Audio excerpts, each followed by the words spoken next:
भगवद गीता में भगवान श्री कृष्ण कहते हैं, मन का बेचैन होना उसका स्वभाव है। हमारे मन को लगता है कि अगर वह अलग अलग बातों के बारे में सोचता रहेगा तो हमें आने वाली हर मुश्किल और मुसीबत से बचा लेगा। पर ऐसा होता नहीं है। हम अपने जीवन का काफी अधिक समय सोच विचार करके परेशान होने में निकाल देते हैं। भगवान श्री कृष्ण कहते हैं कि मन का यह स्वभाव बदलना मुश्किल जरूर है, असंभव नहीं। अच्छा, अब आप एक बात बताइए, क्या आप कौवे को कह सकते हैं कि वो कांव कांव की आवाज ना करे? या फिर क्या आप किसी मेंढक को कह सकते हैं कि वह पानी देखते ही ऊंची छलांग ना मारे? हमारे मन का भी कुछ ऐसा ही है। जीवन में कुछ भी होता है, अच्छा या बुरा, हमारा मन उस पर कांव कांव कांव करने लगता है।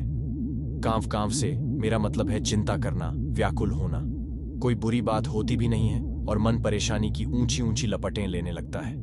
कभी कभी तो मुझे ऐसा लगता है कि हम में से कई लोग सिर्फ परेशान होने के लिए जीते हैं। सारी परेशानी, पीड़ा, दुविधा अक्सर हमारी मन की बनाई हुई कहानियां होती हैं। भगवान श्री कृष्ण हमें हमारे मन को शांत और स्थिर करने के लिए 2 उपाय देते हैं। पहला, ध्यान लगाना या मेडिटेट करना। दूसरा, वैराग्य भाव सीखना। अब ध्यान या मेडिटेशन शब्द सुनते ही आप में से कई लोग कहेंगे कि आप आंख बंद कर सांसें अंदर बाहर नहीं ले सकते। यहां हम सब गलती कर बैठते हैं।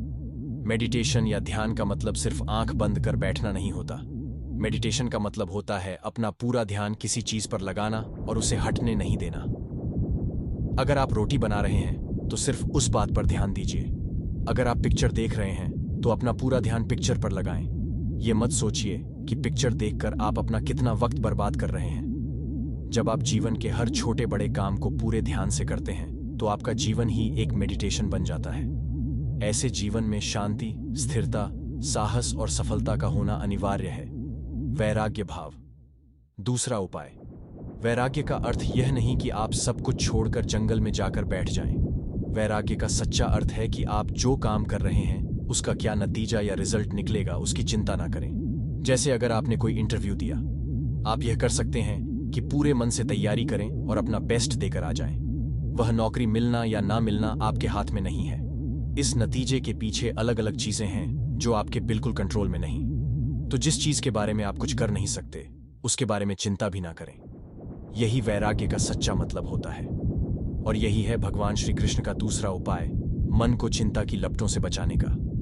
आपका मन जब भी कौवे की तरह अलग अलग बातों पर आपको परेशान करने लगे, तब अपने मन को भी प्यार से समझाइए और शांत कर लीजिए। बस अपने ऊपर विश्वास रखिए कि आप कभी अपना बुरा नहीं होने देंगे।